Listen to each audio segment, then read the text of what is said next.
स्वामी समर्थ. दीदीचं चाललं होतं तिकडं रांगोळी काढायचं आणि माझे चाललं होतं तिकडं स्वयंपाकाची घाई. पुरणाचा स्वयंपाक करायचा म्हटला वेळ हा लागतोच, म्हणून मी आज दुपारी स्वयंपाकाला लागले होते. कुकर लावून ठेवला, म्हटलं आता कणिक मळून घ्यावे. कणिकेचा गोळा थोडासा मळून पाण्यात ठेवला की पुरणाच्या पोळ्या अशा मऊ लुसलुशीत होतात. तोपर्यंत कुकर पण गार झालेला. कुकरल्यातली डाळ पातेल्या चाळणीवर काढून ठेवली. म्हटलं आता चला, त्यात थोडासा गूळ घातला, वेलची टाकली आणि थोडंसं आलं खिसून टाकलं. आल्याने एक पुरणाला वेगळीच चव येते. ते पण शिजून झालं. म्हटलं आता वाटून घ्यावं. पुरण गरम असताना वाटलं की पटपट पुरण मोकळं होतं. ही जी काय अजून रांगोळी काढून झालीच नव्हती तोपर्यंत.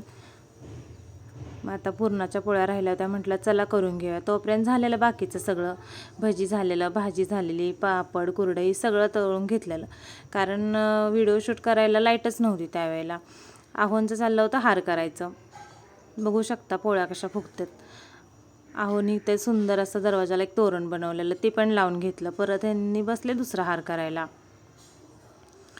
मग कसे 5:30 वाजले, मला काही कळलंच नाही. सगळं आवरून झालं, घर वगैरे पुसून घेतलं.